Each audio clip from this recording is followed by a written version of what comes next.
दोस्तों, कल्पना कीजिए कि आप किसी सुबह उठते हैं और आपके सामने आपका हमशक्ल खड़ा होता है। आप सोचो कि आपका पहला रिएक्शन कैसा होगा। आप अपनी आंखों पर यकीन नहीं कर पाएंगे।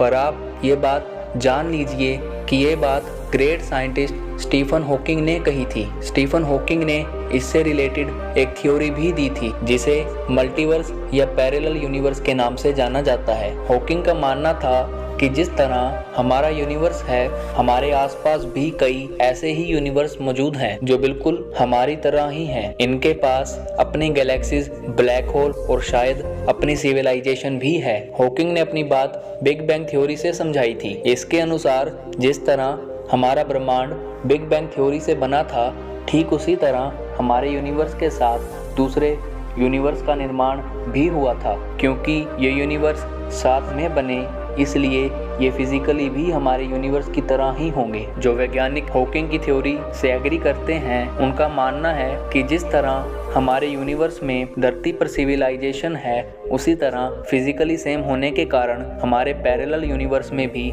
ऐसे प्लैनेट्स हैं जहां जीवन मौजूद है। वैज्ञानिकों के अनुसार एक साथ और एक ही तरीके से बनने के कारण इनमें जीवन की शुरुआत बिल्कुल धरती की तरह हुई होगी और ठीक इसी तरह आगे भी बढ़ा होगा। लेकिन ये ज़रूरी नहीं है कि वहाँ पर इवोल्यूशन भी हमारी धरती की तरह ही हुई होगी, क्योंकि भले ही हमारे सभी पैरेलल यूनिवर्स हमारे साथ ही बने हों, लेकिन यहाँ पर कुछ ऐसी एस्ट्रोनॉमिकल घटनाएं हुई होंगी जिन्होंने यहाँ पर जीवन को समाप्त कर दिया होगा। जैसे हो सकता है वहाँ पर एस्टेरॉयड टकराया हो जिसने वहां पर पूरी तरह जीवन समाप्त कर दिया होगा। या दूसरी संभावना ये भी हो सकती है कि ऐसे किसी ग्रह पर डायनासोर जैसे विशाल जीव का अंत करने के लिए किसी प्रकार का एस्टेरॉयड नहीं टकराया होगा और आज भी वहां डायनासोर किसी एडवांस सिविलाइजेशन की तरह रहते होंगे। जिसका मतलब है कि हमारे पैरेलल यूनिवर्स हमसे फिजिकली तो सेम है, लेकिन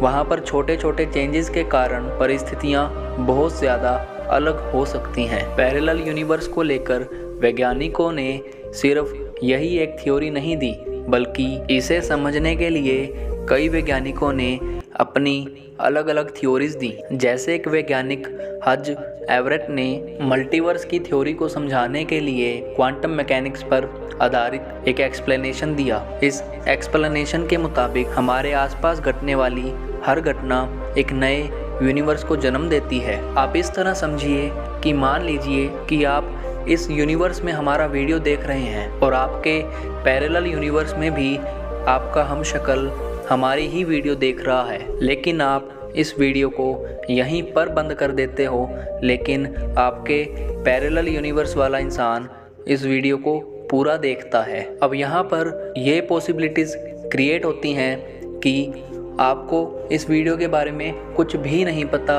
और आपके पैरेलल यूनिवर्स वाले आपके हमशक्ल को इस वीडियो के बारे में सब पता है। और इसी वीडियो की तरह और भी कई चीज़ें हैं जिनमें छोटे छोटे चेंजेस के कारण इन दोनों प्लैनेट पर बहुत बड़े चेंजेस आ जाते हैं। और इसीलिए हम ये नहीं कह सकते कि मल्टीवर्स में मौजूद सभी प्लैनेट्स हमारे ही प्लैनेट के जैसे ही हों। कुछ इसी तरह की बात नेशनल एकेडमी ऑफ साइंस के मेंबर एंडरलिंग ने भी कही है। वो कहते हैं कि हम भले ही फिजिक्स के लॉज को कांस्टेंट मानकर हमारे आसपास मौजूद पैरेलल यूनिवर्स में जीवन की मौजूदगी को सही माने, लेकिन किसी भी प्लैनेट पर जीवन की शुरुआत के लिए सबसे ज़रूरी फंडामेंटल लॉज होते हैं। और अगर हमारे ब्रह्मांड में इन फंडामेंटल लॉज में छोटा सा भी चेंज हो जाए तो हम इंसानों का इस धरती से नामो निशान ही मिट जाएगा। उदाहरण के लिए हम इस यूनिवर्स के प्रोटॉन्स का साइज